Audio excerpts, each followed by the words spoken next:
Welcome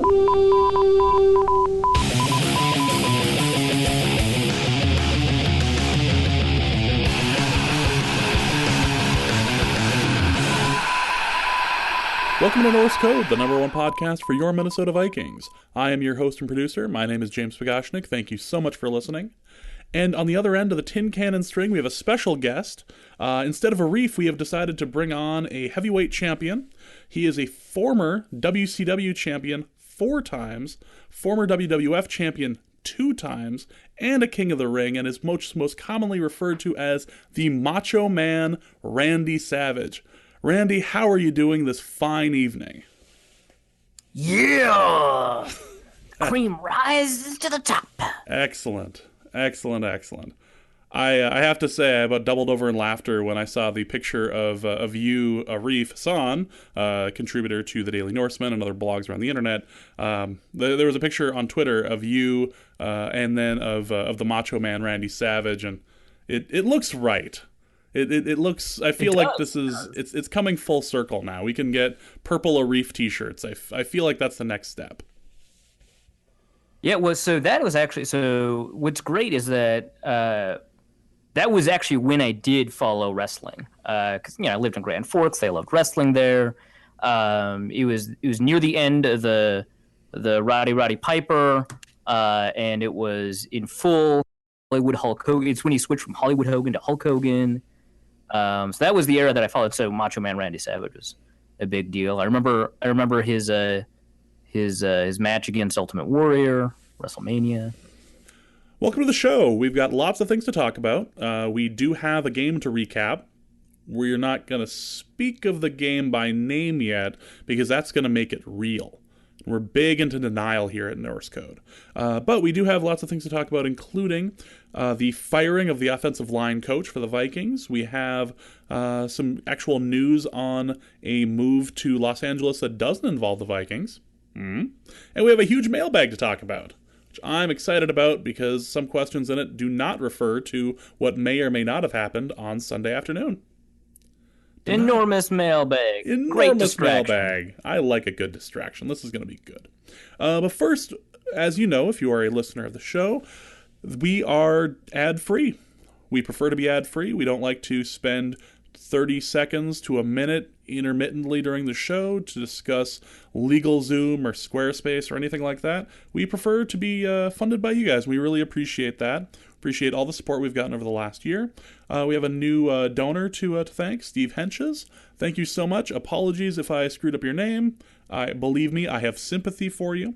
But thanks for donating. If you would like to donate to the show, you can do so at NorseCodePodcast.com. There's a link at the bottom of the page. You can click on the donate button, and that will bring you to a little PayPal account if you'd like to send us Tree Fitty. We would appreciate it to keep the lights on and keep the Loch Ness Monster at bay.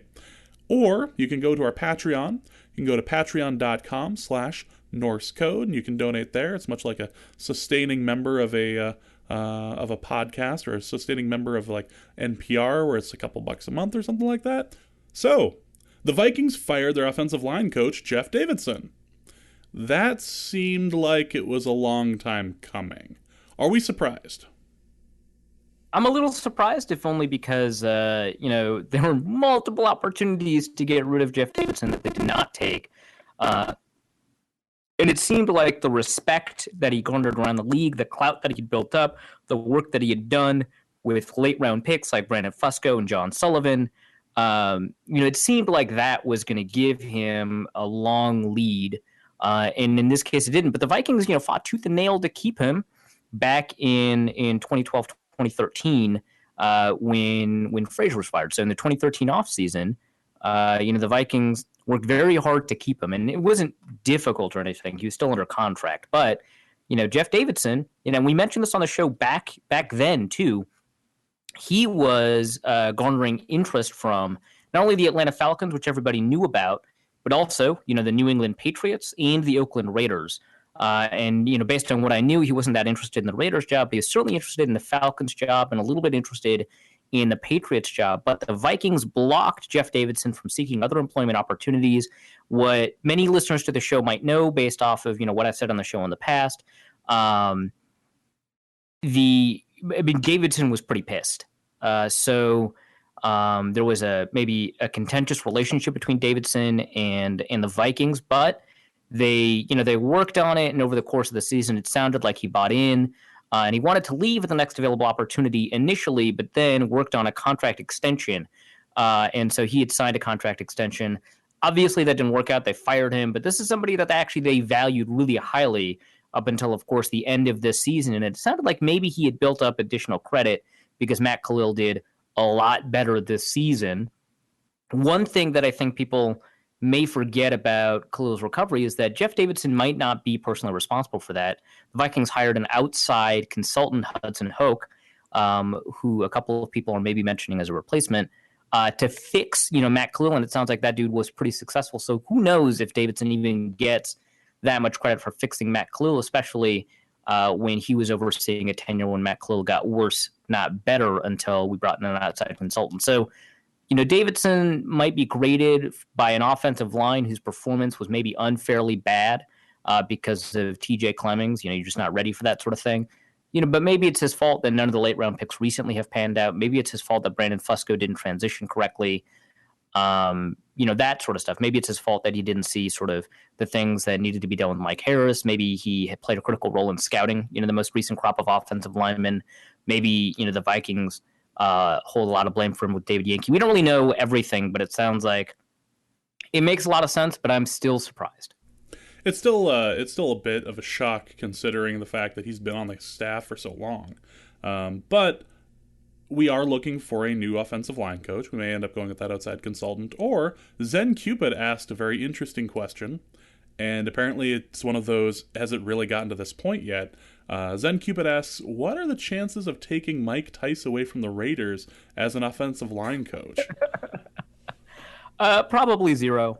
I think Vikings fans are pretty okay with the Tice tenure, but and especially when he was an offensive line coach. But I doubt Tice has as many fuzzy feelings towards the Vikings. He has fuzzy feelings for like, steak houses in Minnesota that pay him to do radio ads. He also has fuzzy feelings for the tickets that he gets from the Vikings Also to maybe true. Potentially scalp later. But why make a lateral move, especially when you're doing so well with the resources they give you in Oakland? Who knows? I haven't actually looked at potential offensive line candidates. I do know that Hudson Hoke has been mentioned by a couple of people, and the Vikings are interested in Dan Campbell, former head coach for the Miami Dolphins, interim head coach, and formerly the tight ends coach for them. The dude looks like an offensive lineman, so from that perspective, maybe that helps. But I haven't looked. There's like 7 fired staffs across the league. Maybe one of them had a good offensive line coach. Maybe you could steal an assistant offensive line coach from somebody. But I haven't looked, so I don't know. But I doubt that Mike Tice is, on that short list. Maybe we can find a nice baseball stats guy like the Browns have done. Can we steal somebody from the Mets or from the Dodgers or somebody and come in and just do math instead of have people line up? Yeah, no, I think getting a statistician to do technique coaching for a position makes all the sense in the world. About as much sense as bringing in a baseball stats guy, I suppose. So other news around the league includes tonight we have breaking news that the Rams will officially move to Los Angeles. And the good news for them is that the 8 wins that they're guaranteed to get under Jeff Fisher means they're going to be bowl eligible. Good for you. Yeah. No, it'll be great. Maybe not the Rose Bowl, but Fiesta Bowl is in your future. Yeah, maybe the Pets.com Bowl. Is that still a thing? Pets.com Bowl. There's a bunch of Tax Slayer. The Tax Slayer Bowl. You can go to that one. Yeah, I don't even know what bowls or what conferences, but Tax Slayer sounds about right for Jeff Fisher. Yeah. So the LA Rams will officially be a thing, and the Chargers are not officially moving, but they have to rework something or come to some agreement with the Rams. Is that right? Not with the Rams so much as they have to make a good faith effort or something. I'm not entirely sure. But they have they can move anytime this year, and they have until I think January of 2017 to make a decision to move to LA. In which case they'll be in the same stadium situation as the Rams, sharing it. which is like interesting because I don't know like to what extent they can eventually end up making that decision. But the NFL gave $100 million in assistance if San Diego agrees to a city proposal. And so that $100 million comes out of the NFL's probably like their G4 fund or something, whatever their fund currently is, for stadium development to give to San Diego for the purpose of constructing a stadium if San Diego offers a reasonable plan for the Chargers, which I mean they probably won't, because the issue for Dean Spanos is not having a stadium so much as it is the probable fact that having half the LA market increases the value of the Chargers and therefore his revenue and income and the revenue and the income of the NFL more than having the entire market share of the San Diego area, especially because you probably keep a lot of San Diego fans anyway, because they're not going to have a team to cling on to. Some of them will get hurt by the Chargers, some of them will not, and those that are not will continue to be Chargers fans. So having half the LA share is probably worth more, and so they probably won't find a reasonable deal for San Diego. I mean, neither San Diego nor the Chargers have really been negotiating in good effort with each other to keep the team. So, yeah, that marriage has been dead for a while. They've been sleeping in different bedrooms, and it's just not okay. They don't even look at each other in the morning. That thing is done. One of them just needs to move out.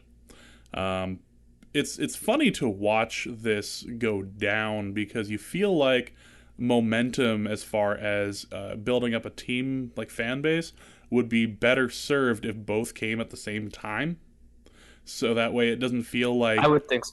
Yeah, so it doesn't feel like, oh, so you're getting the Rams. Oh, and you're getting the Chargers too. Like, oh, can I return that one? Like, I don't... I don't really want that one too. I mean, that's good, but that one's not going to get played with nearly as much as the other one. Like, it's weird because if you bring both at the same time, they can compete with each other for the fans that are not already committed. Like the Raiders fans that are in Los Angeles or whatever, and the old Rams fans that still live in Los Angeles that were fans of the Los Angeles Rams can cling on to the Los Angeles Rams, but if you have someone enter the market a year later and you have to compete for those fans, who knows? I mean, it is possible, right? Because the New York Titans / Jets came after the New York Football Giants, and they have a pretty reasonable fan base now. But I mean, it's not 1960s, so who knows if you can come in a little bit later and still grab, say, half of the market share. And maybe there are people who hate the Rams in Los Angeles, but it's going to be tough because the Raiders will remain a rival, or not the Raiders. The Chargers will remain a rival with the Raiders. There's a lot of Raiders fans in Oakland, and there's going to be a bunch of people who are Rams fans in LA.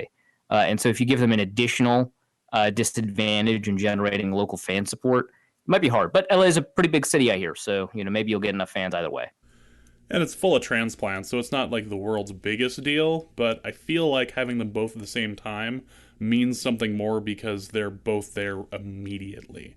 Coming second to that party just throws a wrench into things. Kroenke was all about just making sure he was there first. Yeah. He had planned for just about everything except the Twitter account.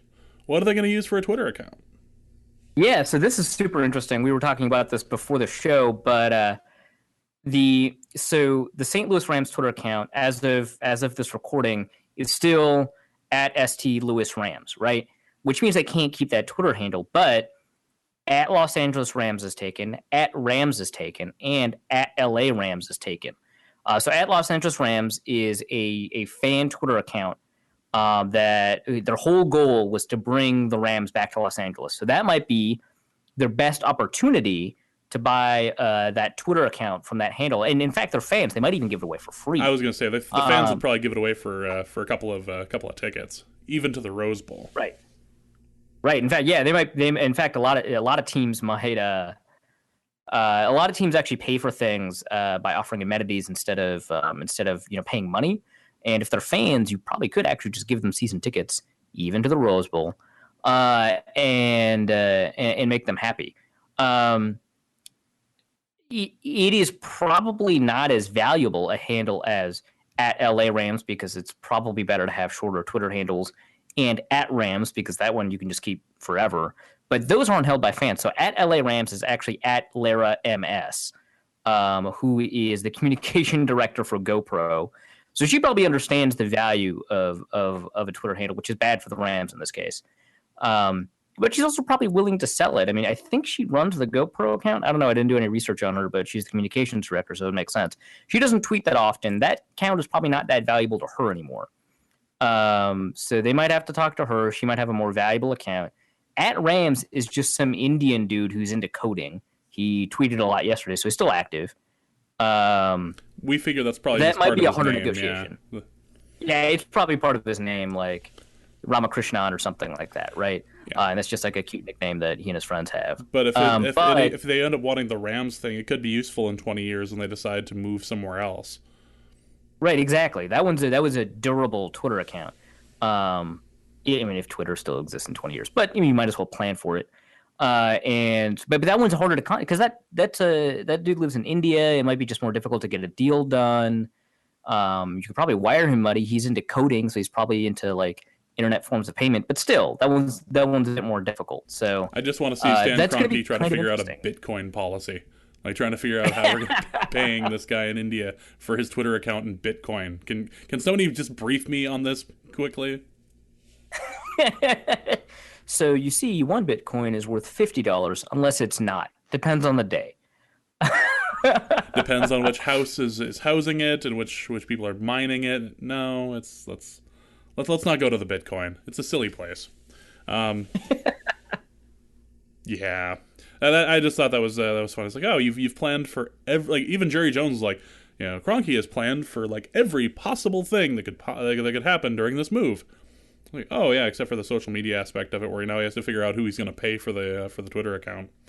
I'm guessing they get Los Angeles because however much he pays, he's going to be able to absorb, but he's still probably going to negotiate the hell out of it, or you know, whoever he hires to do this is going to negotiate the hell out of this, even though a difference of say $40,000, which is probably not going to be what it is, but let's say a difference of $40,000. But not that big a deal to like what's his net worth? $1.3 billion. Yeah, it's something obscene.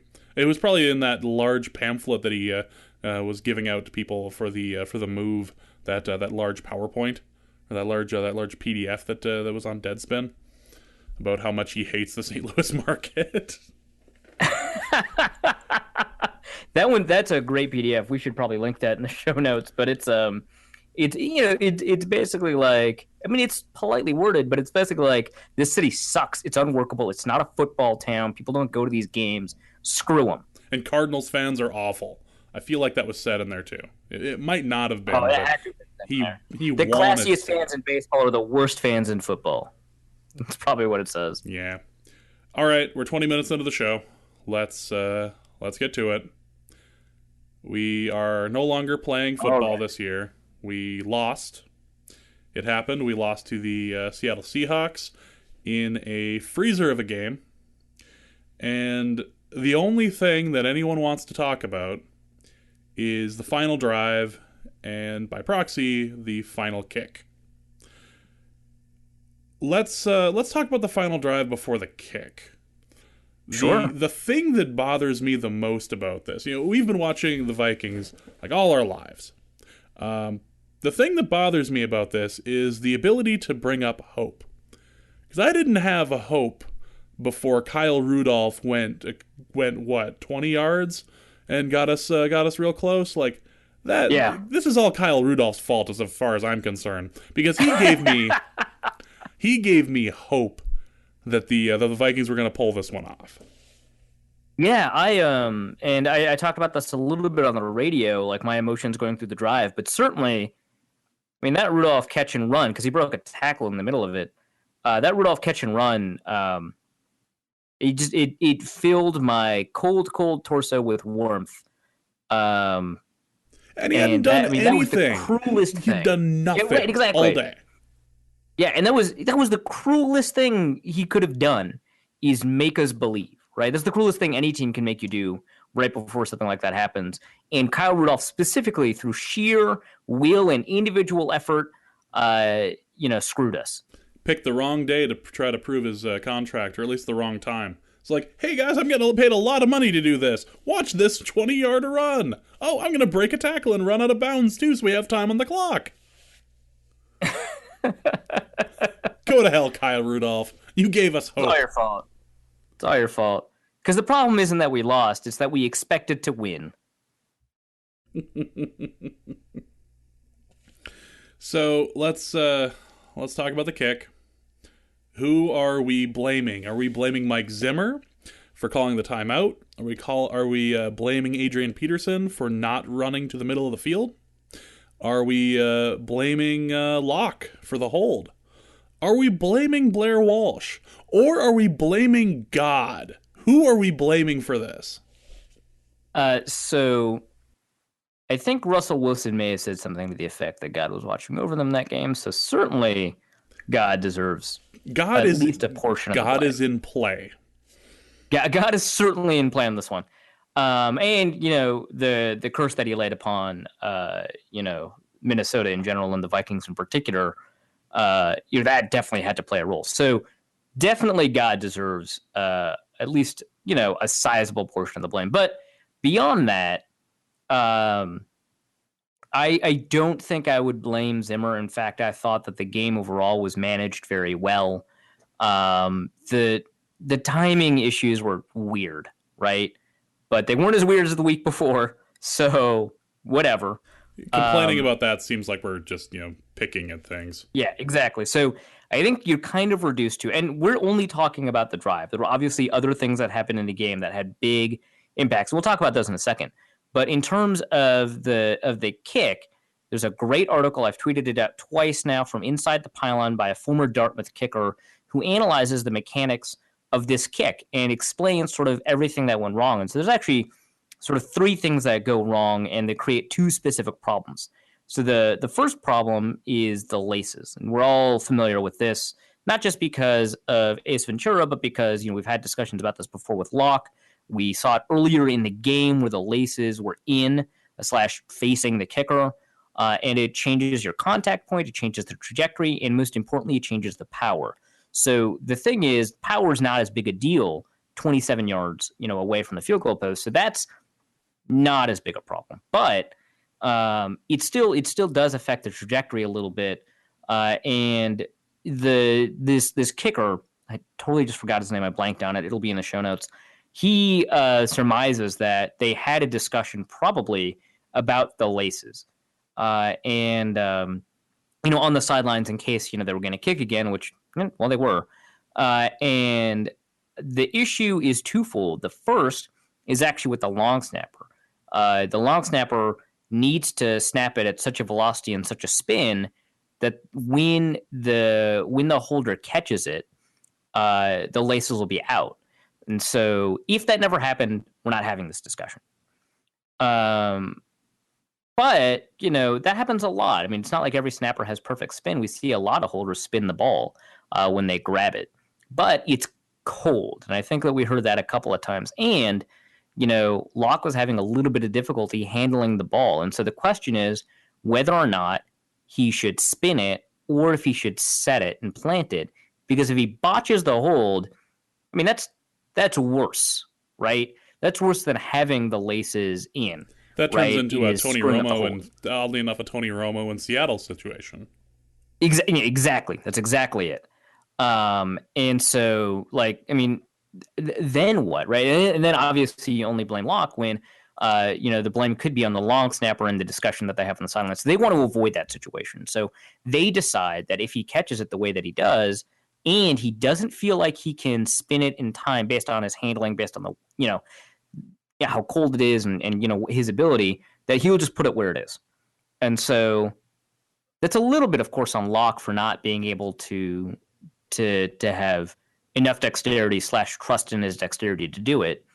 But then the other thing that's pointed out, so that's problem one. The problem two is actually that Blair plants his foot, according to this guy, plants his foot too close to the kicked ball.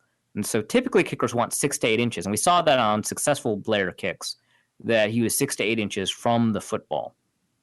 But he plants it 3 inches from the football, which, I mean, that actually makes, I mean, it makes a lot of sense, you know, when you think about it mechanically, that when you have to tighten your swing in order to get contact, you're much, much more likely to hook it. It's a lot like golf, right?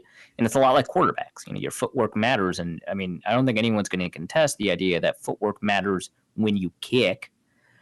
So it's three things. And this guy, this Dartmouth kicker, who seems very smart and, writes for a website that I definitely respect, says that if any of those three problems never happens, we're not having this discussion, it goes in. So if player plants too close, but the laces are out, he probably makes it, according to this guy.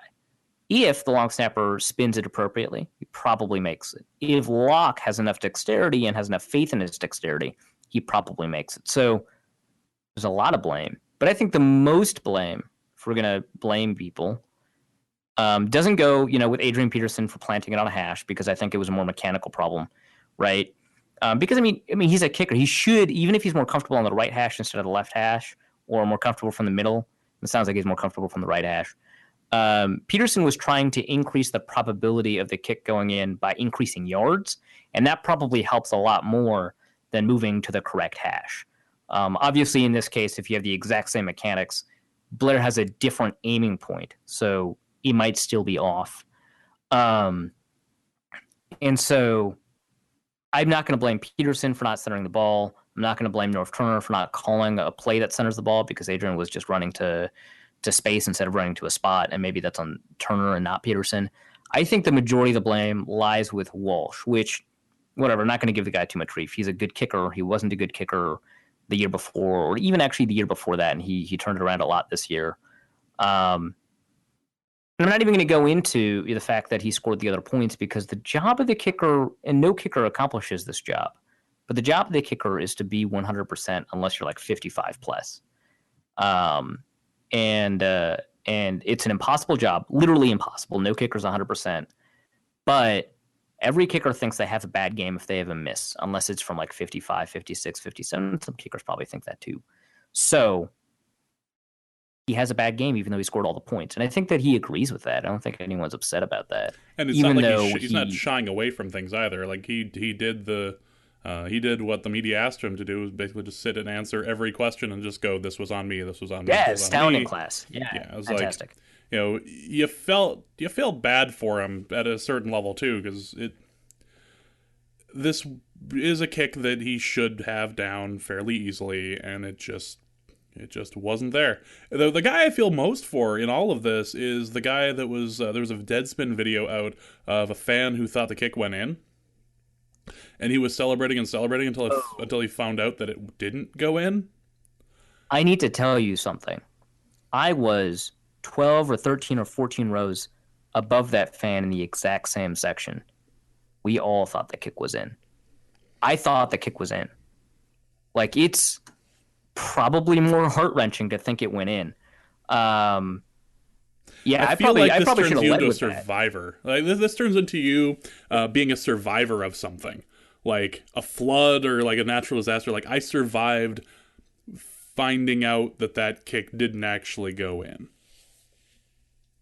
Yeah, no, it's because I mean that's the problem of having a corner seat. I'm probably never going to get a corner seat again, just because of the trauma of that. No, but it's something else. I thought it went in. I don't know how else to.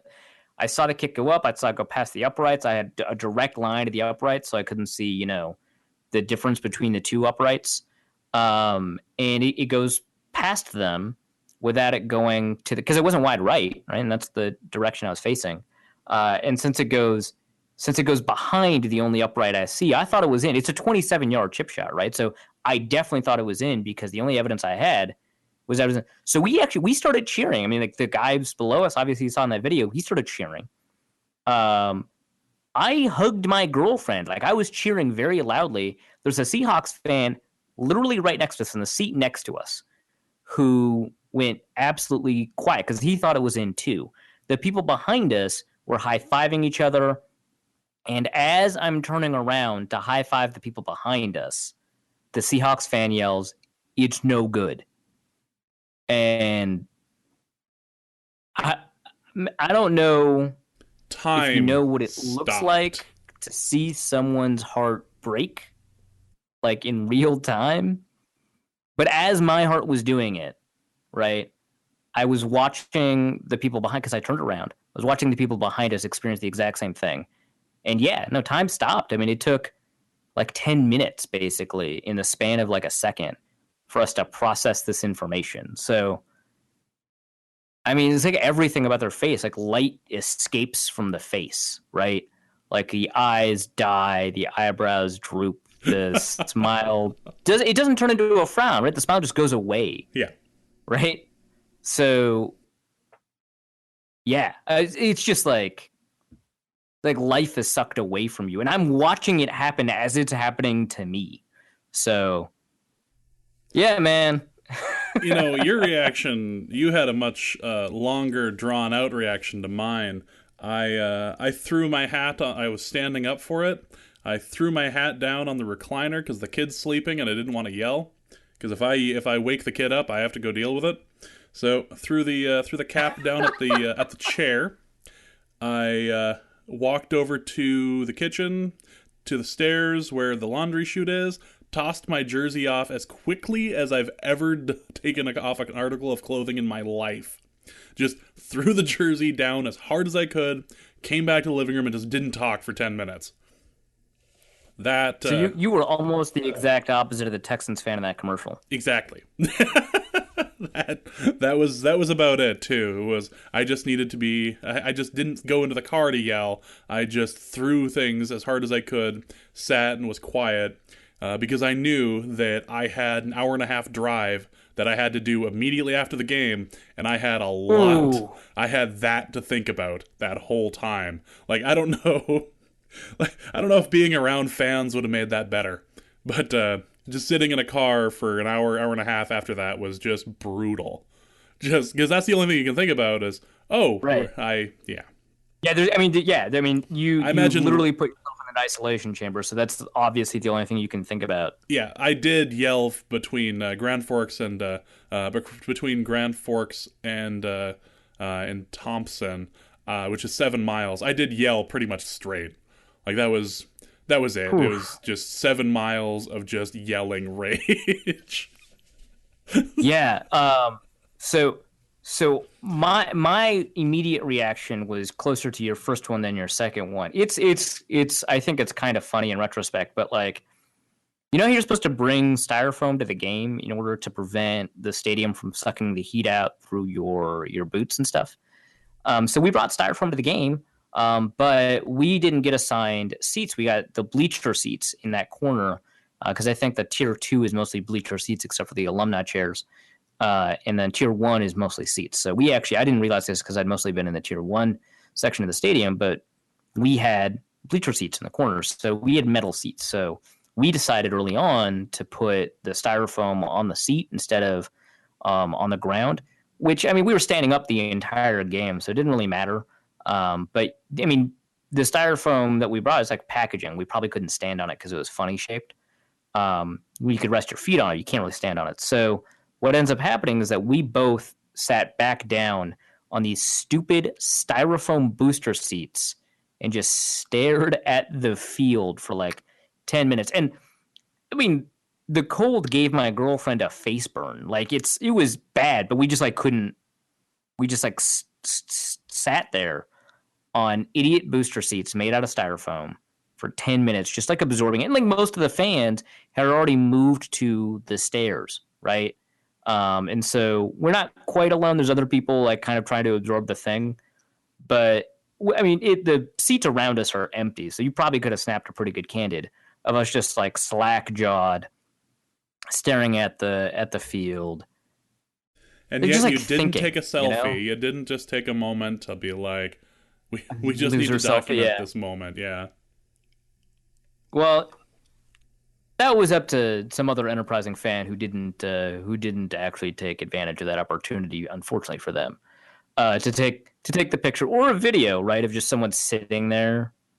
That seems like the perfect picture for like an ESPN.com page, right? Like splash page, like shocker in Minnesota, and just two fans are just sitting there, like head tilted like a dog who's just been shown a card trick.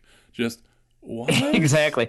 And like so I don't know why I did this, but I had the ski goggles on for almost the entire game, and I pulled them off to watch the kick as if that was going to like increase my odds of figuring out what was going to happen. And so, the ski goggles were resting on my forehead, right?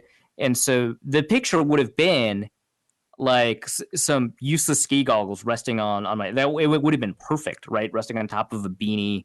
I mean, it sucked. What's interesting is I saw a bunch of fan reactions afterwards. I mean, how could you not? It's like tragedy porn. And the kick is a kick, right? It takes as much time as it takes no time at all. And so watching the kick, the thing that struck me the most was that the kick was so quick, because that was not my experience. The experience was not that the event took no time. My experience was that the event took all the time in the world. So watching the reaction videos, and you can see the kick in a lot of the reaction videos, the kick takes no time at all. And I was, for some reason, surprised by this. It was a quick kick, oddly enough, but it just, yeah, that sucked. Although we do have a quick mailbag question for you since you were at the game.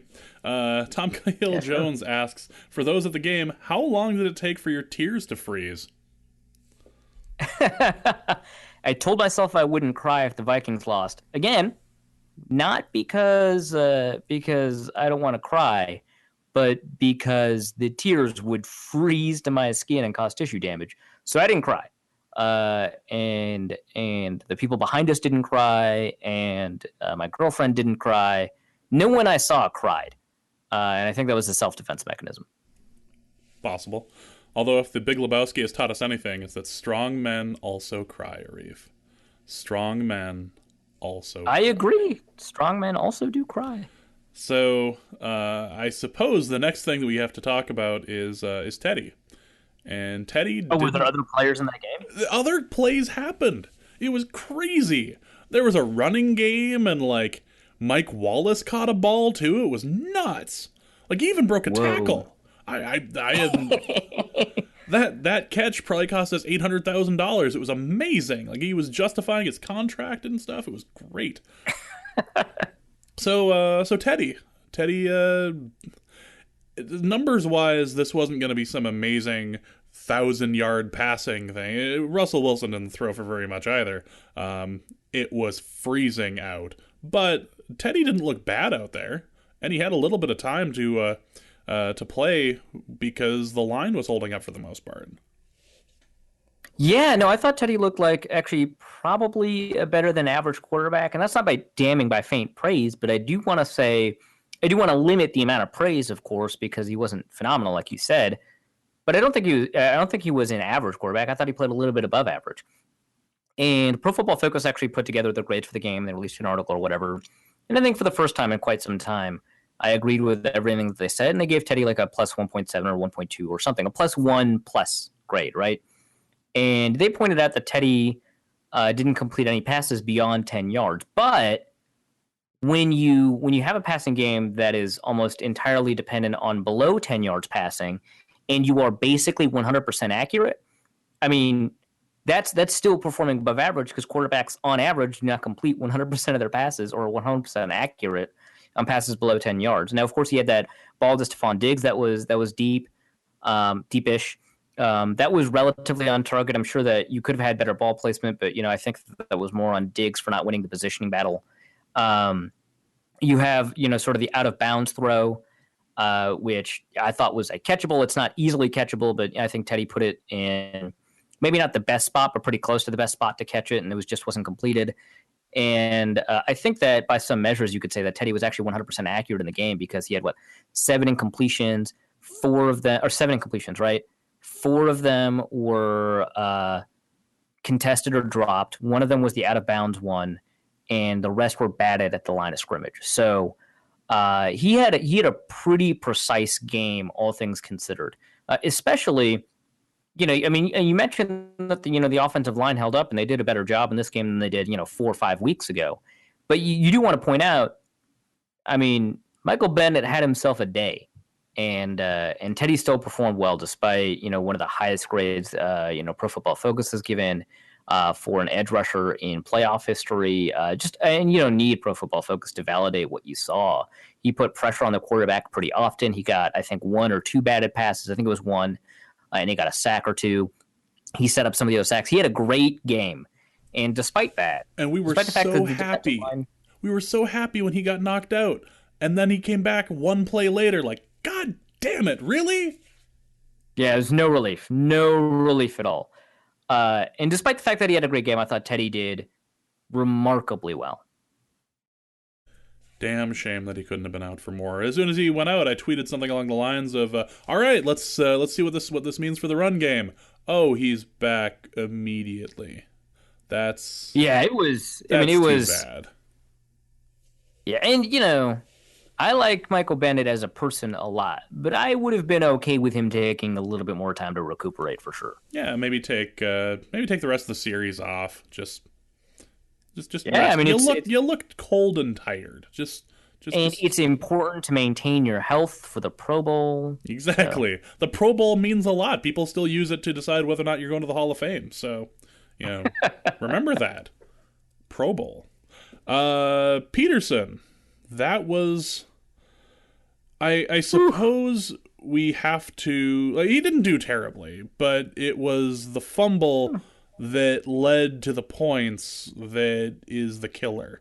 And I've always said that who you are in the playoffs is an accurate representation of who you are as a team. And it's one of those, if you have problems during the regular season or something, it's going to come back and it's going to haunt you. We saw Blair Walsh missing a kick. Okay, whatever. We see Adrian Peterson, rushing leader, had a great season statistically, except for leading the league in fumbles. And no one, not a single Vikings fan was surprised when that ball hit the ground. Like, no one. Like, oh, God, like, everyone was thinking the same thing. Adrian, run it, but keep 2 hands on the goddamn ball. Yeah. Yeah, no, for sure. And I think that, this is something that Vikings fans thought before the game even started. They were like, Adrian better keep it the fuck together, well, right? We had talked about it. You guys had talked about it like last week or against the Packers. Like, what's the most Vikings way that we could possibly lose this? Right. The answer, it turns out, is an Adrian Peterson fumble, which then leads to points where they end up taking the lead, and then it turns into a Blair Walsh missed field goal. Like, that's how that works. Is right? Whoever asked that question, we need to go kick his ass. It's Judd Zolgadzeri. Yeah, let's go beat him. Yeah. So I think so. I don't remember his yards per carry. Something like 2.2. It wasn't great. But if you take away the fumble, which we'll talk about that in a second, of course, I would say that Adrian, he obviously had a below average day for him. I don't think there's any question about that. Even after I think you account for the offensive line, I would say it's definitely not, his worst or second worst performance of the year from like a running perspective. Again, if you get rid of the fumble.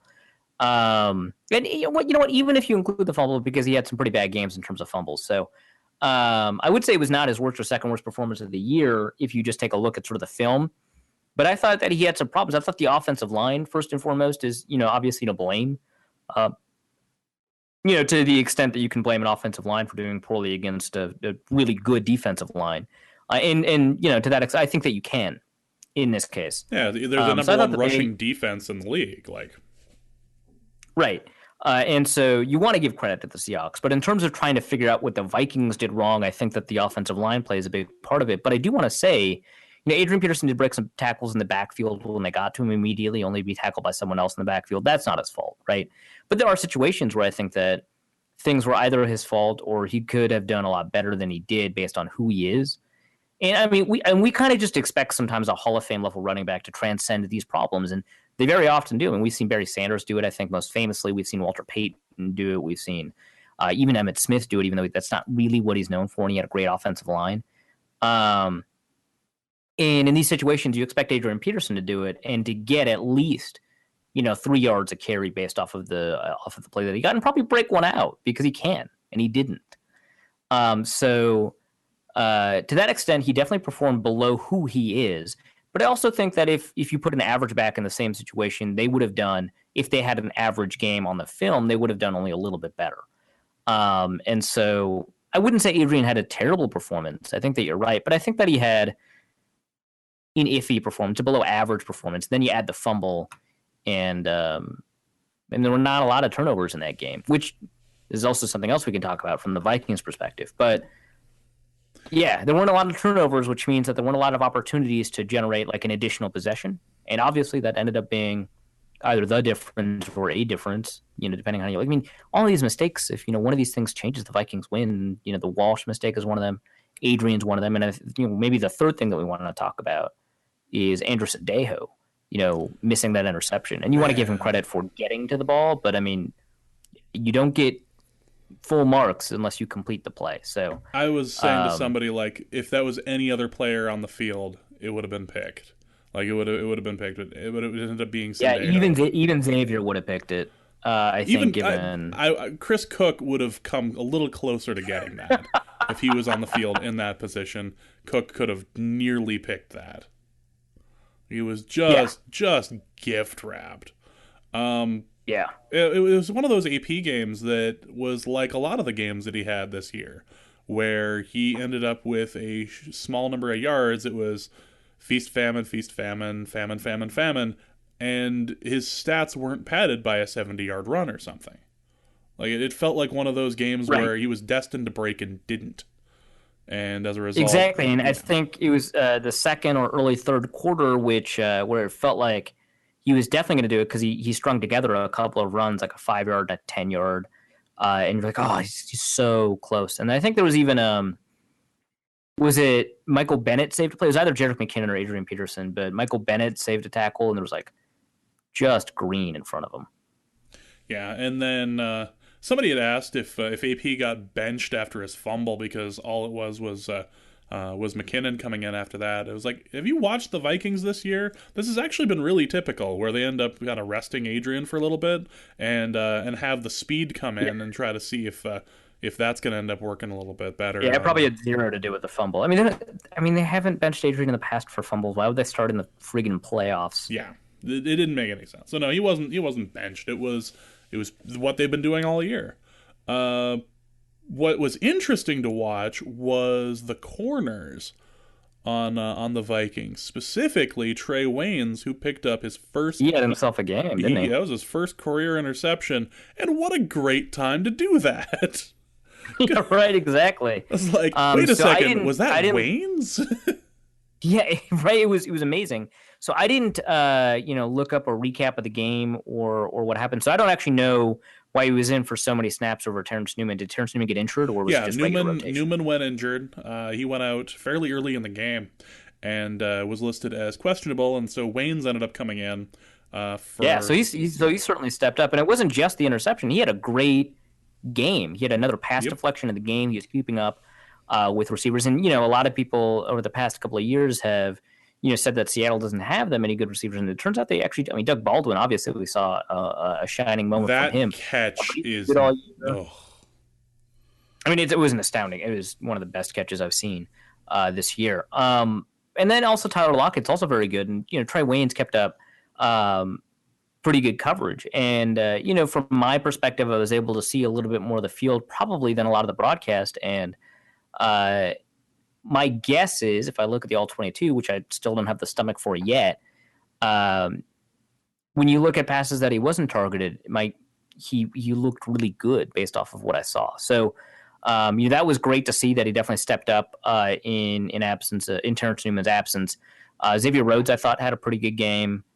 Captain Munnerlyn, I thought that was kind of up and down, actually, but I thought that he had a lot of good moments. Yeah, and Munnerlyn's getting a lot of blame for the amazing pass that Russell Wilson ended up making, where it was the botched snap and it went back 20 yards, and Russell Wilson went down to a knee, and in most cases, if you're down on a knee and the defender is just yards away from you, you're just gonna curl up and be down. And so he had slowed down just a bit, and then it turns out he saw that he had a play, so Russell Wilson gets up. So he's getting a little bit of the blame. I don't know if it necessarily like means that he is officially to blame for that, but 99% of quarterbacks are going to take the sack there. It just turns out that Russell Wilson's not human. Right, and I've seen Munnerlyn take the blame for that. I've seen Josh Robinson take the blame for that, and whoever was assigned to Tyler Lockett on that, whatever. Man, I agree. I don't really give much blame on that one because either the cornerbacks are playing contain in case the quarterback wants to scramble, which sometimes they want to do in that situation because the timing of the pass patterns are all completely off. It was like every person on our defense was chasing after him and not on any receiver. That's how it ended up looking on the broadcast. That's the more positive expected value thing for you to do as any defender on the field because they're not going to, like you said, they're not going to throw it. And Russell Wilson is inhuman. So, yes, inhuman. I suppose Josh Robinson does take blame for the Doug Baldwin touchdown. That is 100%. Yes. So, in that context, Josh Robinson had a very poor per snap performance. I think he was only in on that drive. So, I'm not saying Josh Robinson didn't have a poor game. He obviously did. But sample size is a little small to be declaring anything. Yeah, but F that guy. but F that guy. Munnerlyn had some issues too in the game. So I thought that he had some good moments, but Xavier Rhodes had a good game. Trey Waynes obviously had a very good game. It was nice. Harrison Smith, I thought, had a pretty good game. Barr wasn't spying as much as some people thought he would. No, and maybe from my perspective, it's a little bit different. Maybe someone watched it and saw that he would, but from my perspective, he didn't actually spy all that often. He just played sort of the assignments that he would normally play, and maybe it's because the Vikings, didn't anticipate with the defense that they were showing that they would give Wilson a lot of opportunities to scramble. And for the most part, he didn't. I mean, there was like a read option player here or there where there were some problems. For the most part, he didn't, and that was fine because the defense was really freaking good. Barr had a very good game. He had a great game. And Kendricks had a pretty good game, I think. He had some great splash plays. I thought that he had... I thought that overall Kendricks played really well. I didn't really get a sense of Chad Greenway's game, but my sense is that it was pretty good. And of course, I mean, that defensive line, astounding game. Yeah, Linval Joseph getting involved was just fun to watch because he got involved early and often, and you really just wanted to yell Linval hungry by the third quarter. He was he was making moves.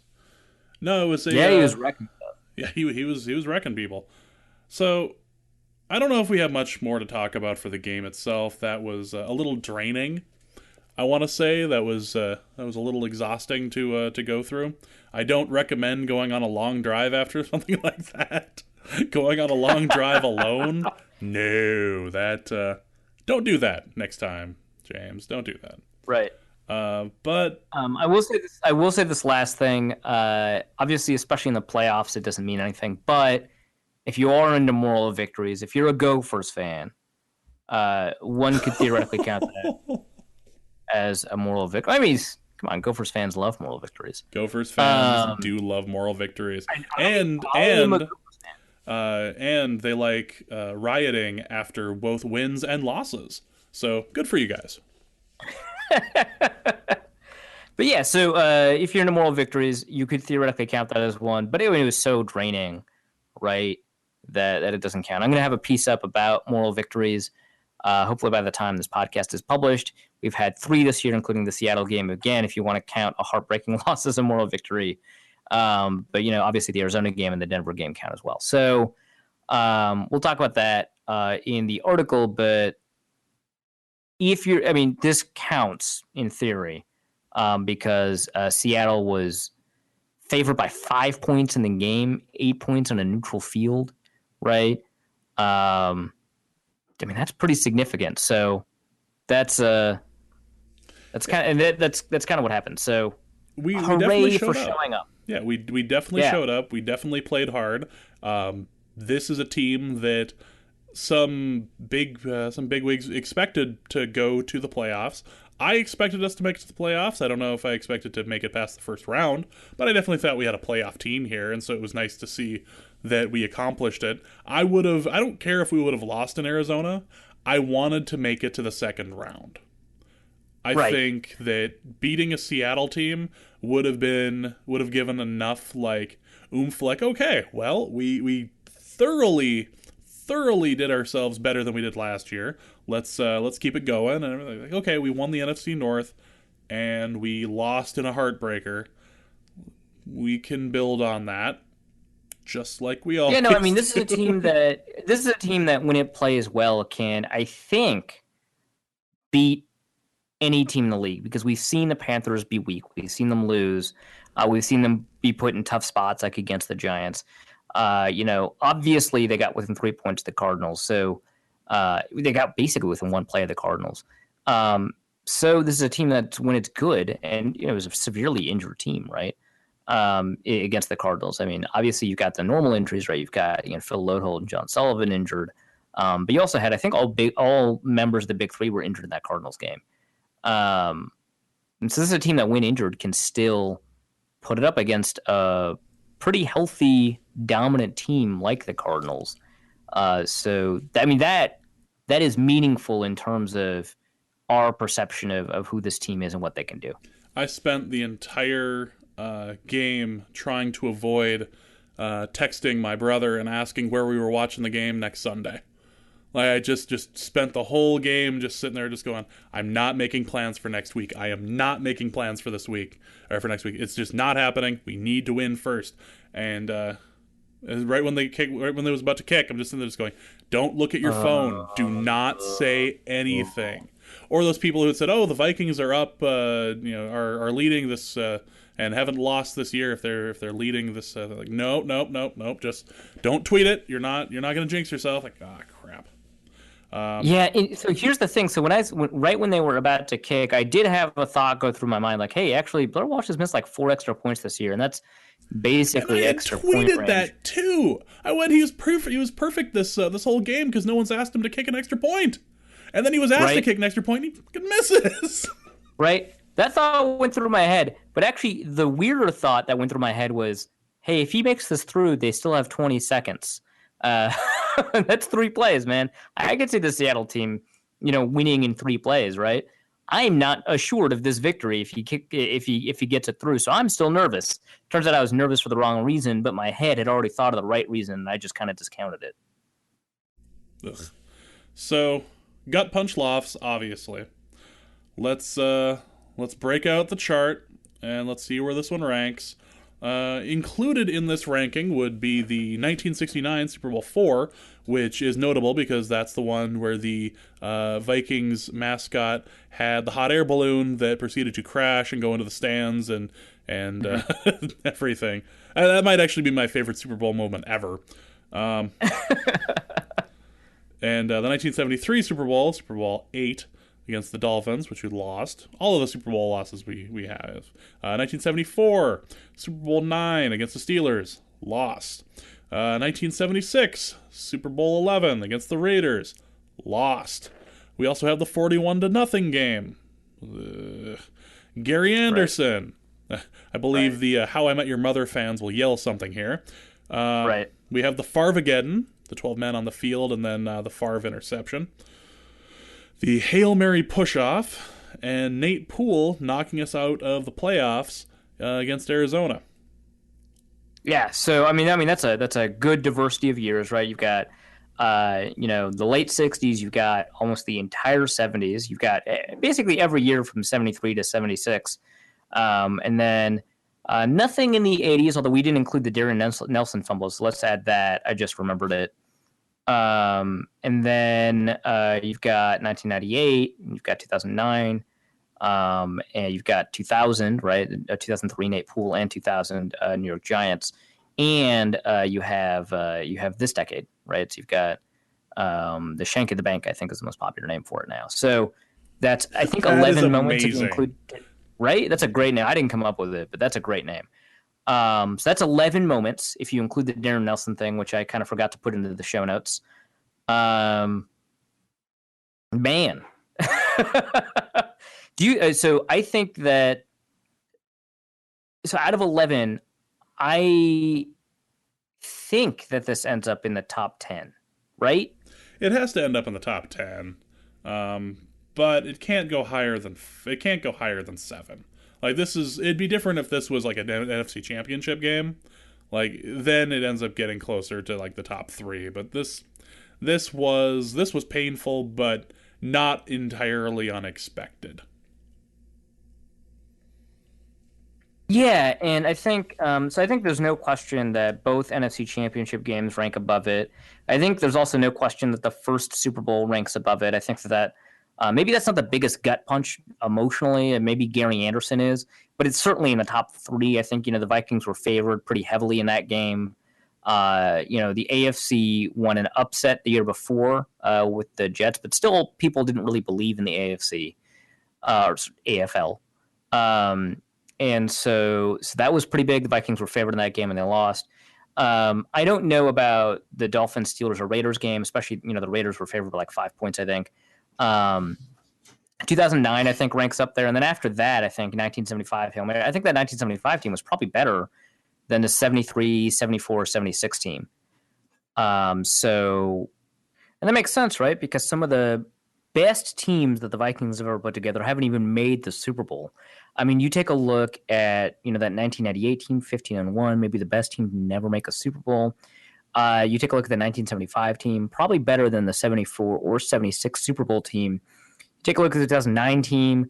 That team is not as good as some of these other ones, but it was like a 13-3 team, and they were pretty astounding at times. So you combine that with the fact that sometimes what ifs are more painful than the answers.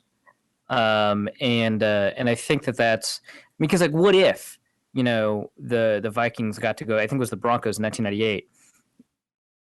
I mean, that 15-1 Viking, that's just a good team. It's one of the best teams of all time. What if that 2009 team goes up against the Colts? What if, the 1975 team, I think it's the Steelers, goes up against the Steelers? And it would have wiped away a lot of things. And now you talk about a team that from 73 to 76 makes consecutive Super Bowls, wins maybe only one of them, but is probably the best team. I think everyone would acknowledge it. Probably the best team of the era. And so those what ifs are more painful, and they're better teams. And I think they just ended in more painful ways. I mean, the Raiders, they were ahead, the entire game, or rather the Vikings were never ahead in that Raiders game, right? And the Steelers game is a pretty low scoring game. So it's like difficult to say like, hey, if this or that happened, because it was difficult to get anything to happen. And the Dolphins team, just the year before, the Dolphins team went like undefeated, right? So, that doesn't sting as much as, the 1969 Super Bowl loss doesn't sting as much as a missed kick in the NFC Championship game.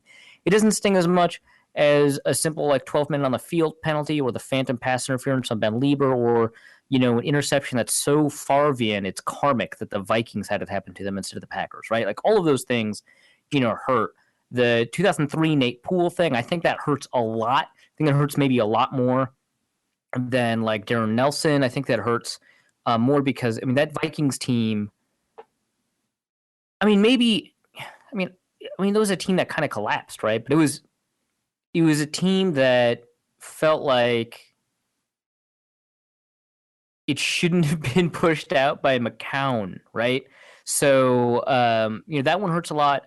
And I would say that this is just a wild card loss, right? So it's not as what ify, it's not as big. And unlike the 2009 game, and to some extent the 1998 game, I think everyone kind of realized it after that, it's not the Vikings' best chance in a while. Like this is not the best team that they'll put together. After the 2009 game, everyone Super Bowl realized. aspirations were not had for this team necessarily. They could have made it fairly far into the playoffs.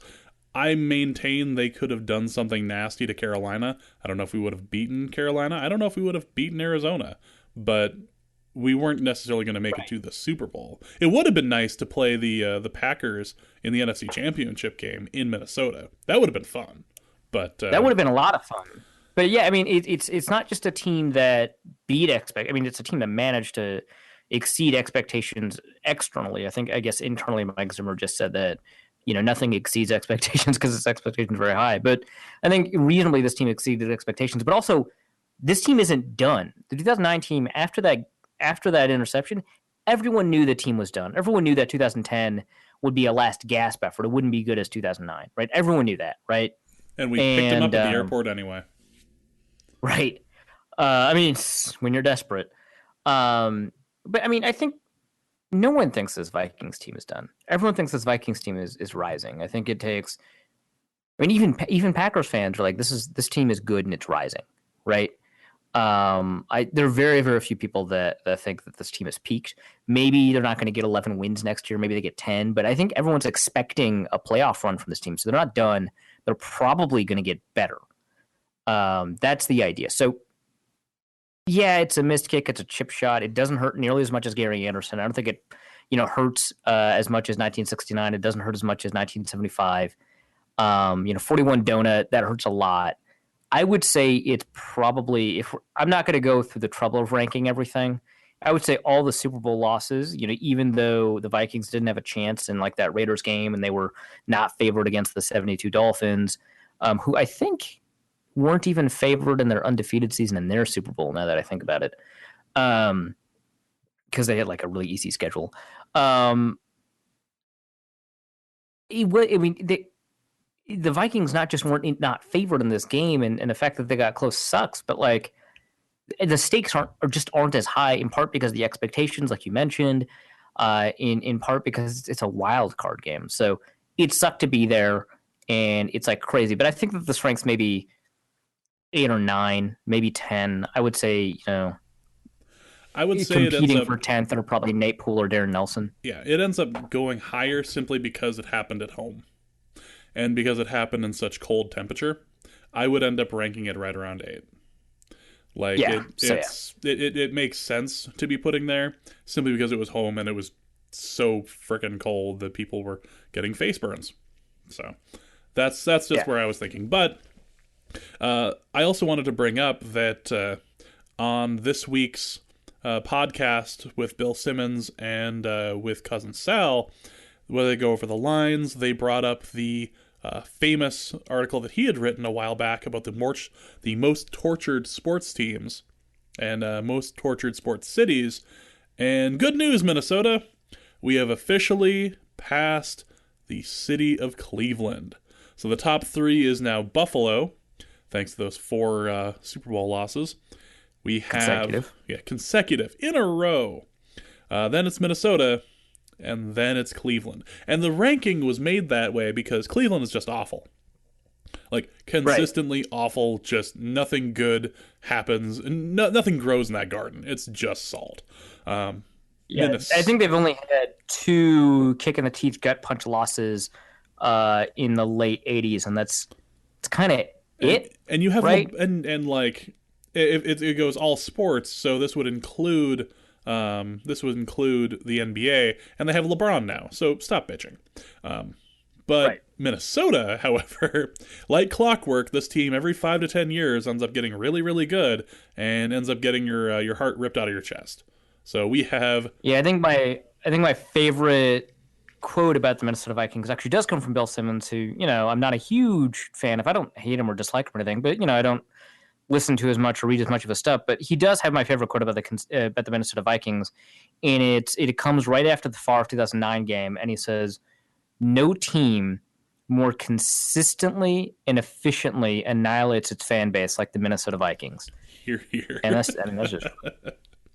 Although I think the best thing I read or heard about the ending of the game was from Drew Magary, who's a writer for Deadspin. He does the mailbag, he does the fun bag, he does the Jamboree, and he also won on Chopped. Did you see the episode of Chopped? He won on Chopped. Yeah, I saw the first airing of it just because I was so excited that he'd be on Chopped. What a great T-shirt. Ridiculous.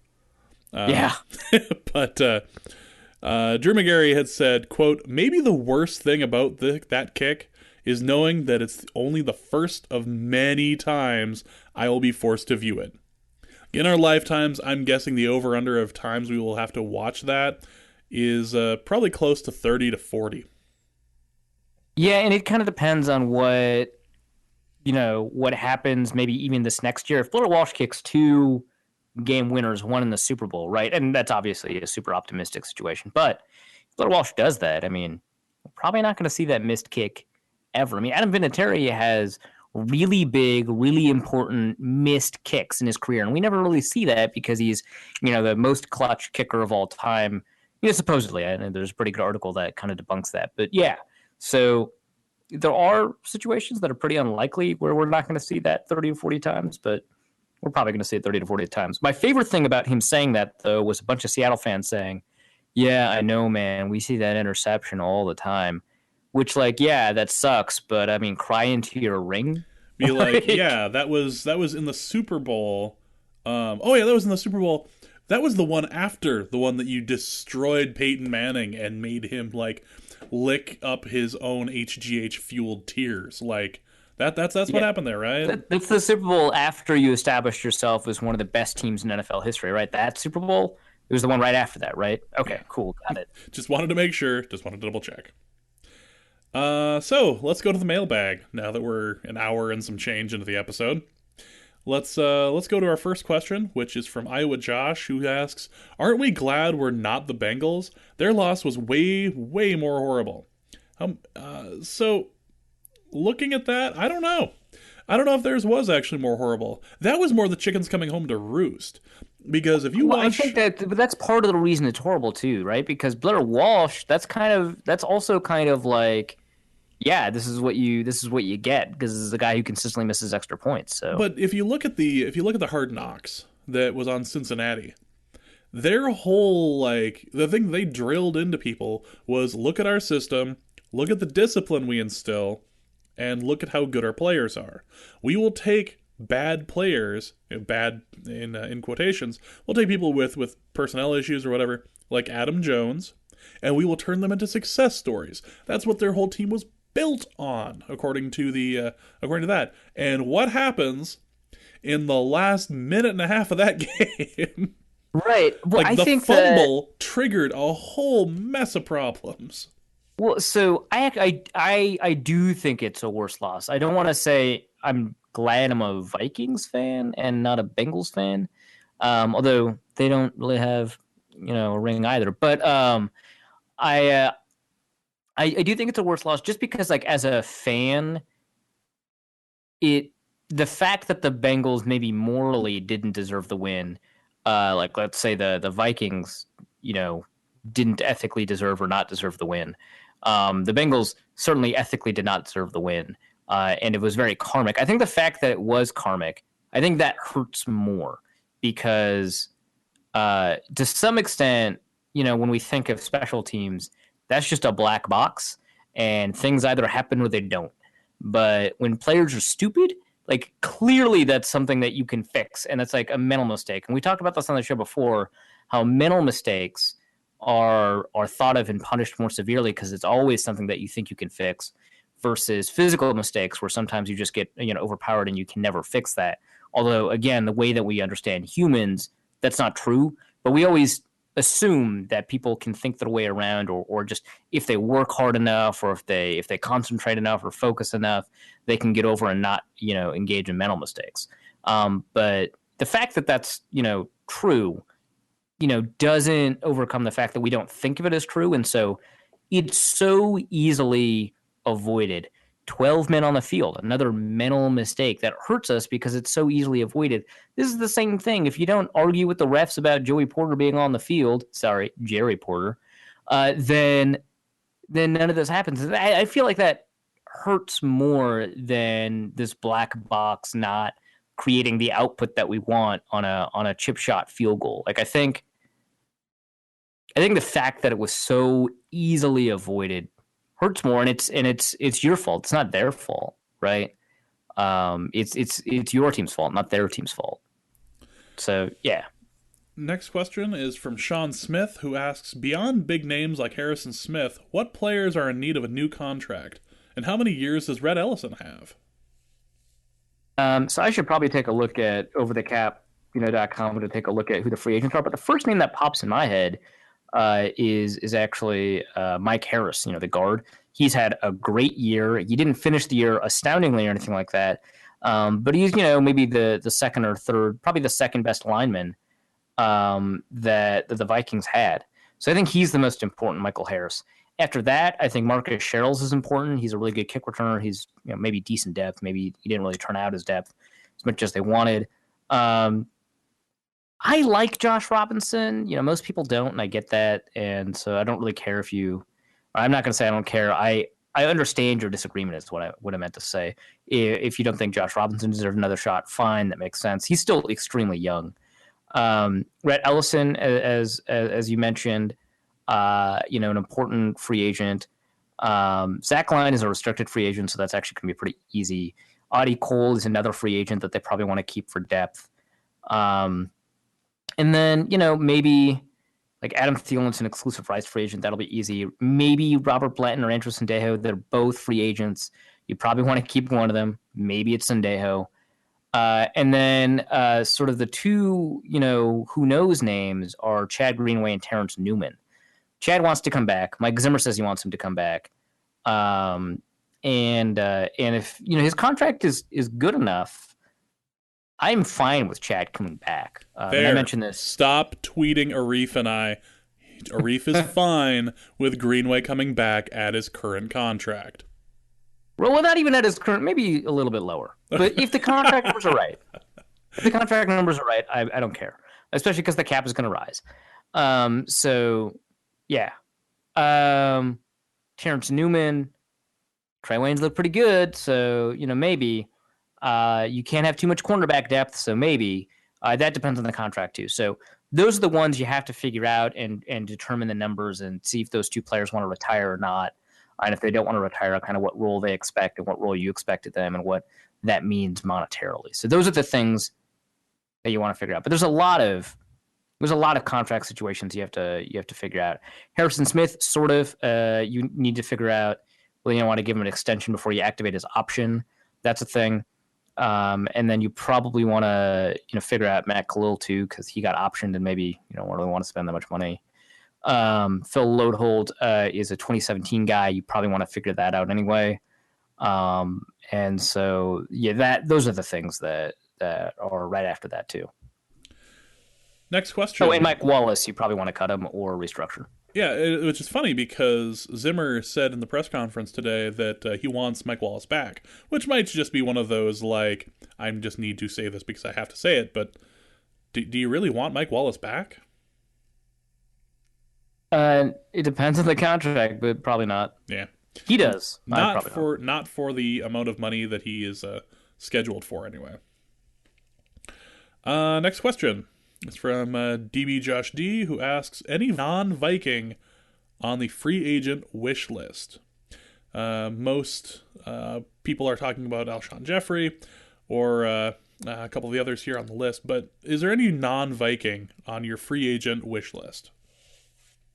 If they don't keep Zach Line, they probably will. I would not be against getting Will Johnson from the Steelers or Will Tukuafu from the Seahawks at fullback. I know that's like starting off without a bang. I get it, but that's something I would take a look at. Maybe it depends on whether or not they restructure Adrian Peterson or they keep him at his current contract or try to trade him. It sounds like they probably won't. But if not, you could probably get someone to back up Jerick McKinnon as a third down back, or not third down back, as a goal line back, and either that's Asiata or you could get, a thumper like, I guess Chris Johnson is that now. LeGarrette Blount could be that guy. And, there's a couple of free agencies. Nobody's sticking out to me. At wide receiver, we already mentioned, Alshon Jeffrey would be great. You could probably check on the league to see if Justin Blackmon's going to get to play, but you probably don't want to figure that out. I think Alshon Jeffrey is kind of like leave Blackmon for the Bengals. Yeah, exactly. He's probably Alshon Jeffrey's probably the guy that you want to take a look at. Other than that, there's not a ton of wide receivers because all the ones that were going to enter free agency, Des Bryant, Demaryius Thomas, already got sewn up. And then you probably want to take a look at the guard market a little bit. Not Evan Mathis, but maybe Alex Boone, maybe Ramon Foster. Maybe Jeff Allen with the Chiefs, probably not, but but there's a couple of guards that are pretty good. I think Kelechi Osemele is coming off of his rookie contract. The Ravens are probably going to keep him, but if they don't, that's somebody you want to take a look at. And then, I don't know, if you want to look at the center market, you could. There's a bunch of really good ones. Stefan Wisniewski, Ryan Wendell, Manny Ramirez, Lion Stelline.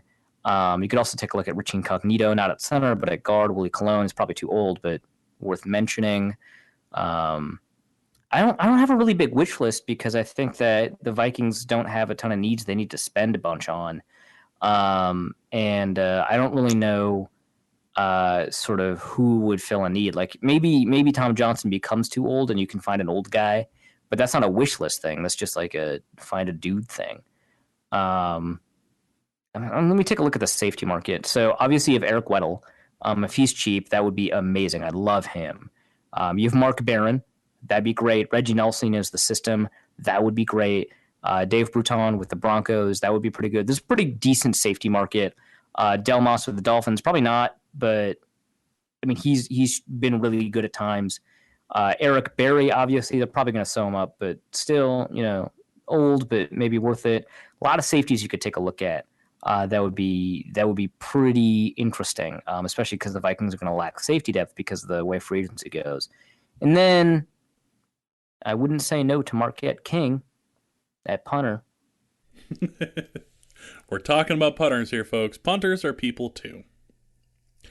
Let's along those lines. Joe Trueline says, would it be wise to cut Wallace/Khalil, trade AP for picks, and thus freeing $33 million in cap space, resulting in $57 million total?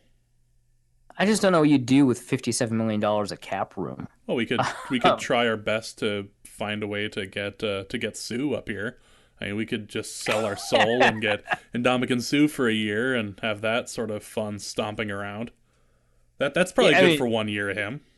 Yeah, why not? I don't know that 57 helps you more than like 47 all that much in terms of adding wins. Like in theory, it helps you because it's like a marginal increase, but I wouldn't cut Khalil. Left tackles are hard to find. Cutting Khalil would mean you probably have to spend your first round pick on a tackle, and right now you don't. And so I would keep Khalil. Cutting Wallace, again, I said that I would do it. And then trading AP for picks, I would do that. So I think most of this is pretty wise. You'd be able to go after Alshon Jeffrey. You'd be able to roll over a lot of that cap space into new cap space, which would allow you to extend Harrison Smith pretty easily. And then you could, go after Alshon Jeffrey and Reggie Nelson / George Aloka / like the three other safeties I mentioned. Maybe go after Kelechi Osemele. So, yeah, I think that's fine. It's just more aggressive than what the Vikings usually do, so it's like kind of weird to talk about it. But yeah, I'd be up for that. Like, yeah, sure, why not? Sean Smith asks, Norv Turner is back, probably, but Zimmer clearly sees issues with the offense. Do you see them changing up their attack? I think that they will be required to, because I think that the running scheme was designed by the offensive line coach, and so you bring in a new offensive line coach, you're going to have to figure out the running scheme. It's a pretty complex running scheme. They might simplify it. But beyond that, yeah, I do. I think that these last two seasons have shown us that a shorter passing game that has even more emphasis on rhythm is better for the offense. We see that in the second half of last season. We see that in the last couple of games of this season. And it would be kind of ridiculous for them not to notice that pattern, where when they switch to a shorter passing game, they do better, to not notice that pattern and take advantage of it. They're also just going to work on Adrian from shotgun. There's going to be a lot of practice. And that means more opportunities unless they trade him, obviously. And that'll change the offense pretty significantly, because it means the Vikings will be more variable. Because we mentioned on the show, the problem with having Adrian not be good in shotgun is that you've got Tells now. So I think we'll see some changes to the offense for sure. Next question is from Tony Wenham, who says, since Zim has been hired, the main draft focus has been defense. Do you see them going almost exclusively offense this year? Not really. I think the Sin Zim hired thing is not that indicative because it's only been 2 drafts, right? And one of the drafts they got a quarterback in the first round, right?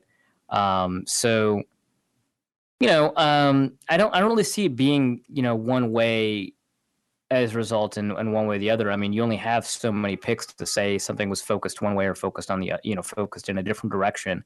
And so when you say like, hey, it's been focused on the defense because of Trey Waynes and Eric Kendricks, like it's possible that they had like 3 people they wanted to pick at the Eric Kendricks spot, and Kendricks was the best, and the other 2 guys were offensive players.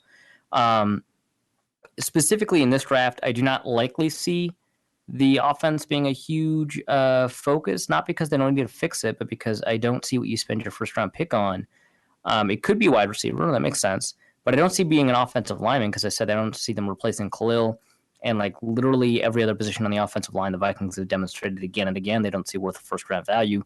Most teams don't put first round value on guards.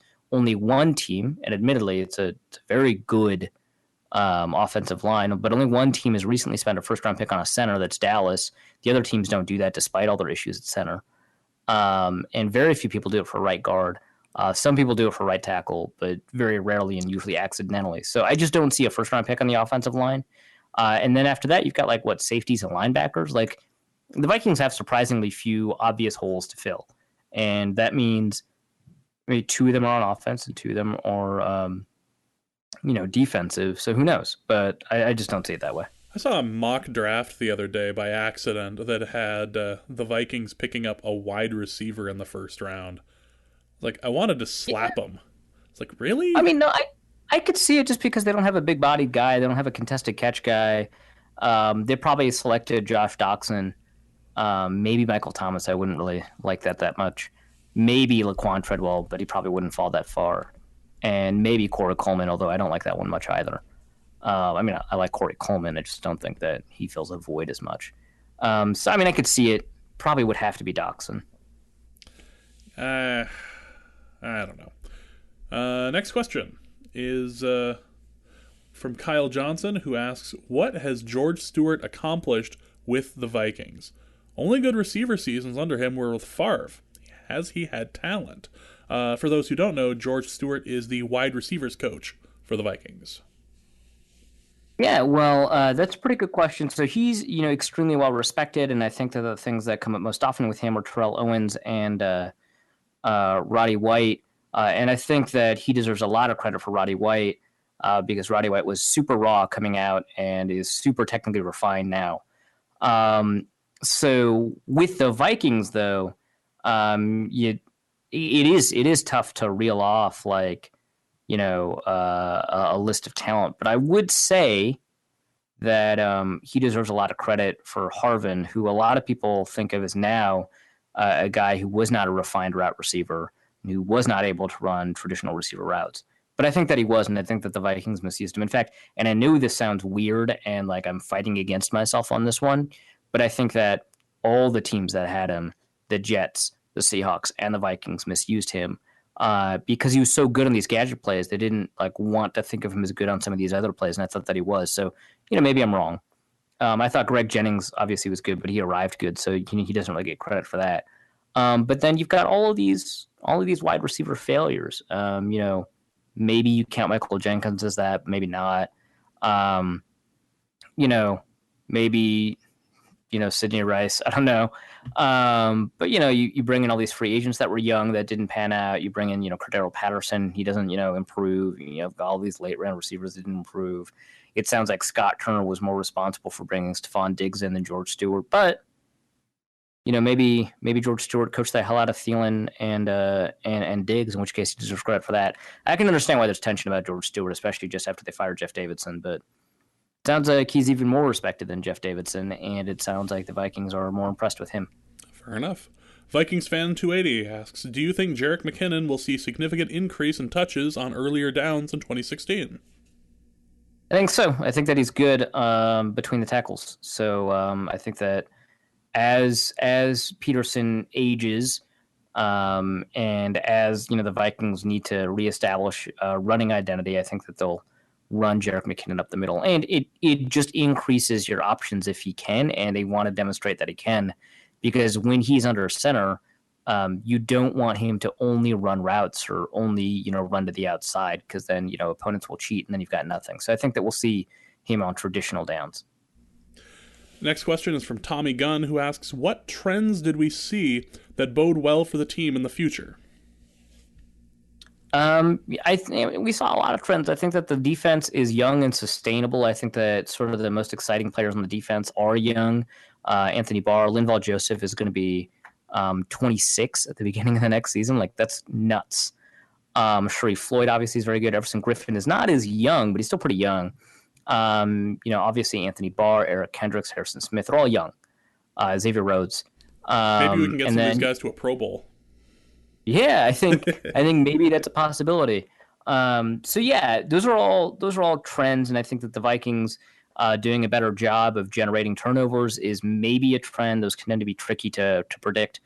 And I like that the Vikings close out close games now. Obviously, they didn't do that in Seattle. Obviously, they didn't do that in Denver, Arizona, but they did do that in a bunch of other games this year, and they did a bunch last year, and that's stuff I like to see, and maybe that's random. Maybe statistically that's noise, but it doesn't feel like noise, and that's kind of like an anti-me thing to say. But I like that the Vikings remain competitive and they don't blow big leads and stuff like that. So those are positive trends, and I thought Teddy looked good. I thought that he progressed, maybe not as much as we want, but still progressed. Also from Tommy Gunn, the Vikings' red zone offense. What are the biggest things that can be done to fix this offseason? Big receiver, figure out how to throw to Kyle Rudolph more often. I think they need to pass more in the red zone. I think it's kind of ridiculous what the run-pass ratio is, which is pretty low in the league. I've talked about that a couple of times on the show.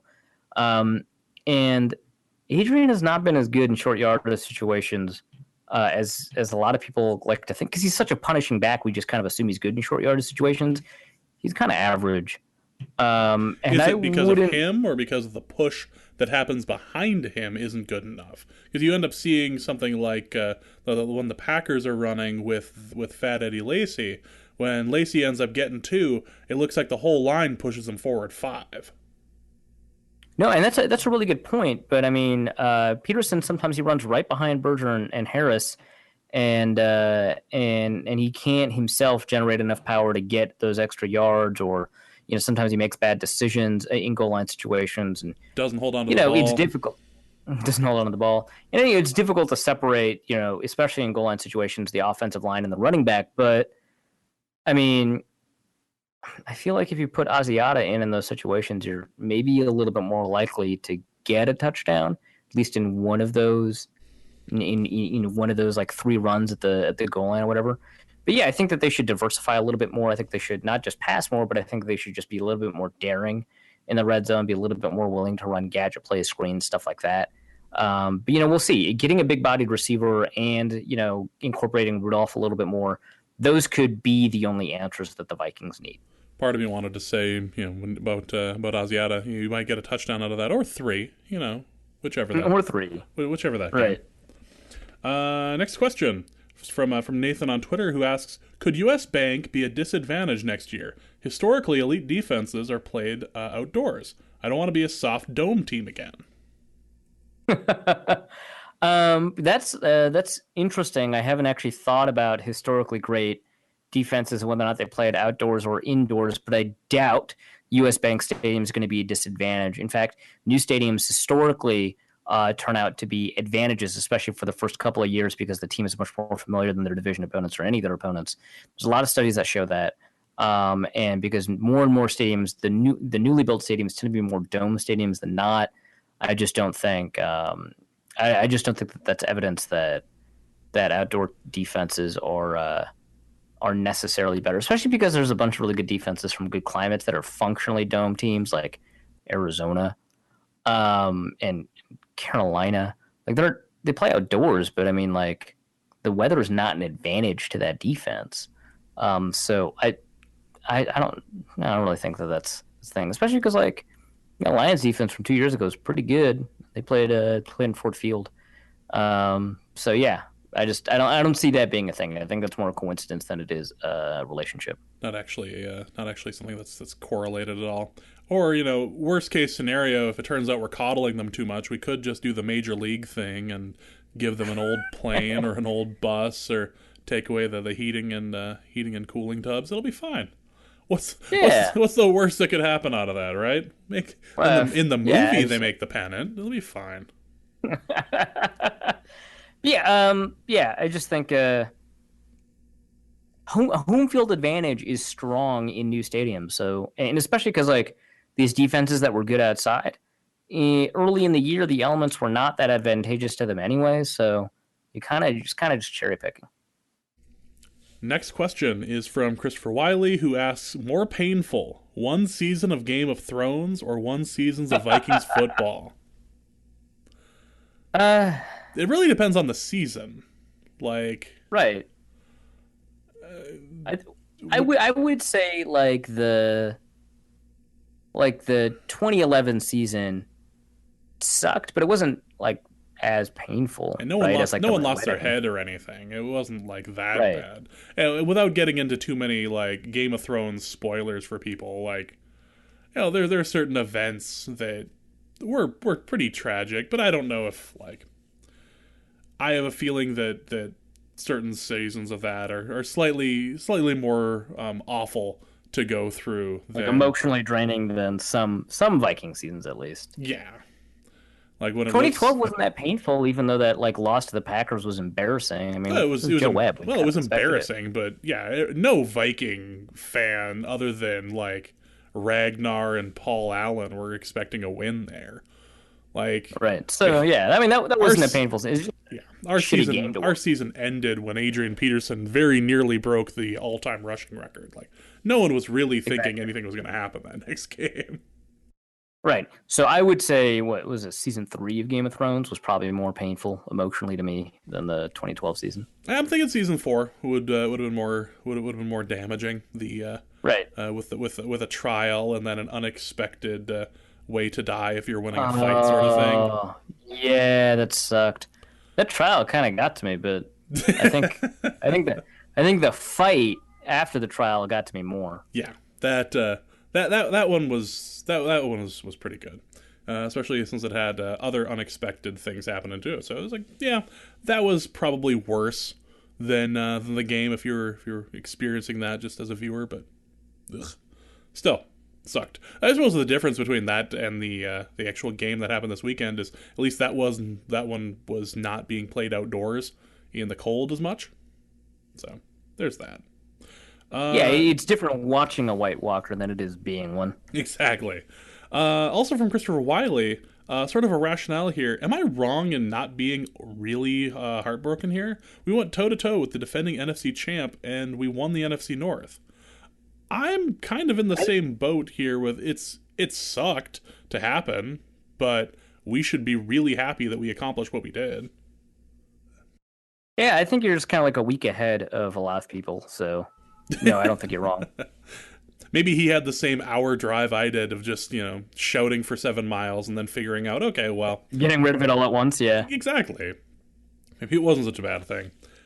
This question is, there's a bit of chatter that the Bears, with White, and the Jaguars, with Fowler, they have their 2 first-round picks because the 2015 first-rounders missed the entire season this year, and will improve the team in 2016. Given what Trey Waynes showed toward the end of the season, the same could be said about the Vikings, right?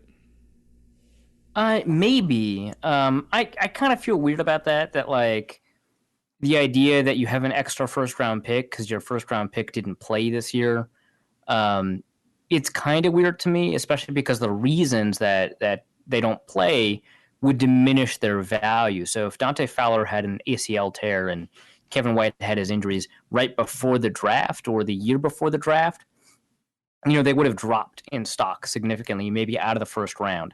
Or, with other first-round picks that don't play right away, because the talent ahead of them is too good, or they themselves are not talented enough, which is maybe a good question about, Trey Waynes' teammate, Darqueze Dennard, with the Bengals.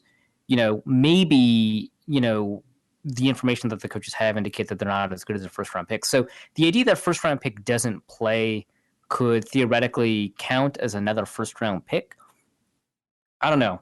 I don't like that idea also because it kind of double counts because no one thinks like, oh, you didn't really have a first round pick last year. So I don't like that in general, but I also don't think that Trey Waynes would count towards that category because I think with both White and Fowler, they're injuries. And so the reason that they didn't play has nothing to do with their ability to pick up the system or their talent or anything. And though Trey Waynes has shown a lot of talent when he was on the field, he still couldn't beat out old man Newman for a cornerback spot, which also provides us with soft evidence. And so there's two kinds of evidence here: the kind of evidence that he showed when he was on the field and the kind of evidence he showed when he was not on the field for talent reasons. So no, I wouldn't count that. And again, he's played well. I'm not continuing my hate or whatever you want to call it of Trey Waynes. Last question is from Judd Zulgad's Hoodie, who asks, if we could be allowed to sacrifice one Vikings blogger to the football gods to win a Super Bowl, who should we select? I have a feeling this is either going to be a very quick answer or one that we're going to be editing heavily. Oh, Kyle. It's easily Kyle. There's no question it's Kyle. The only question is, if we do sacrifice Kyle, will the football gods actually punish us for sacrificing Kyle, or does that count as our sacrifice? That's the only thing you have to determine, is whether or not Kyle is so obvious that it doesn't count as a sacrifice. It counts as an unleavening of burdens or whatever. I guess my question is whether or not there is there's a rule as to how many articles you have to have written this season in order for them to be referred to as a blogger. Just because you can post doesn't mean you have. Well, we could. Let's see. I like Daniel House, but he gets a little bit too big for his britches sometimes. I hope Daniel listens to this. Well, I don't mind Dan Zinski over at the Viking Age, but a lot of people do. Maybe he counts? I don't know. He posts every day, right? And he was tweeting during the game hey, all these field goals, we're going to hate them if we lose. These aren't good. Back when everyone was cheering when, the Vikings went up 9-0. So maybe he counts? I think the best one I read was somebody asking if Andy Carlson would automatically volunteer himself for it. And Andy's saying, I'm too vain for that. But no one's going to run the Dad Mode podcast if he goes. That's the problem. That is the problem. Yeah, that there's a lot. I think we have to stick with Kyle, I think. Now, do we put him in a volcano? Or how does one dispose of a Viking blogger? I think you have to do it in a very traditional Viking way. He has to freeze to death, preferably in Canada. And I think that's especially bad for Kyle, who he lives in Tampa Bay. So he freezes to death in Canada, and then you ship him off into the sea on a ship that burns down over the horizon. Pennies on the eyes. Pennies on the eyes. That's important. It's going to be a you got to pay funeral. for your passage. You got to pay for the passage across the river Styx. I don't know. I don't think that. Okay, fine. You don't think that? I think that he would count. I think are we including past bloggers? Is that what we're doing now? I have a feeling that's just going to piss off the volcano god if we give out. There's the. Well, he couldn't. If you throw in a non-virgin into the volcano, it traditionally just makes it rain, hellfire more. That's the way cartoons have taught me. Oh, is that? Oh, I didn't know that. The volcano god knows when you're lying. Let's be clear. So what we need to do is we need to convince Kyle to post something, and blog about it or whatever. This was my reaction to the Blair Walsh miss, and then he just writes fuck a bunch of times, and then that counts as a blog post. And then you can kill him. I mean, sacrifice him. I miss Kyle. I miss too. But at least he's tweeting, so we know he's alive. That is true. We'll have to work on the potatoes thing for him. We never did actually do that this season. We'll have to figure out some project to send him potatoes. And with that is going to be it for the season for the Vikings. We're still planning on doing a couple of shows through the playoffs. And afterwards, we did quite a bit of that last year, so we're going to continue on. Sadly, without previewing the upcoming Vikings games. Damn. As I was sitting there, I was just going, I just want to do one more recap show of like the Cardinals game. I just don't want to do one more recap. That's all I wanted to do. I understand. It's like there's the scene.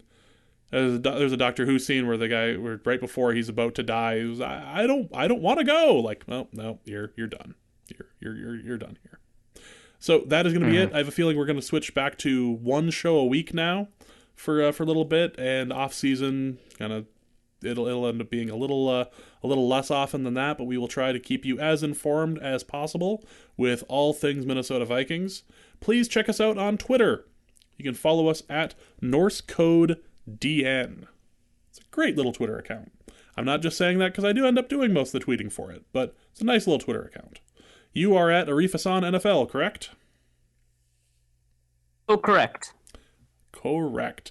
Dusty is at Dusty O'Connell, and you can find myself at Big Mono as for my personal account. Not used as often, much like the person who ends up doing the Twitter account for GoPro, but we still have that account just in case something happens for the name Big Mono. Good stuff. You can reach the show either tweeting at the aforementioned account, or you can tweet us at norsecodepodcast@gmail.com. What was the article you were trying to pimp earlier?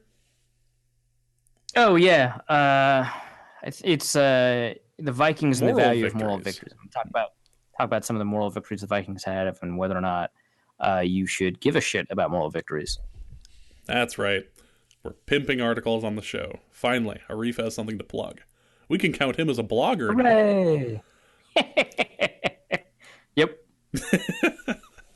So for Arif, for Dusty, for myself, my name is James. Thank you so much for listening, and our formula is this: keep Teddy alive. We'll see you next week. Norse Code is the official podcast of the Daily Norseman SB Nation blog and is produced with cooperation from Pompous Jerk Productions. Pompous Jerk Productions. Attitude with attitude. The opinions expressed in this podcast are solely those of their contributors and do not reflect official positions of the Minnesota Vikings, SB Nation, the Daily Norseman staff, or PJP. No information in this podcast should be construed as gambling advice. Please obey all local gaming laws. Our formula is this. We go out, we hit people in the mouth.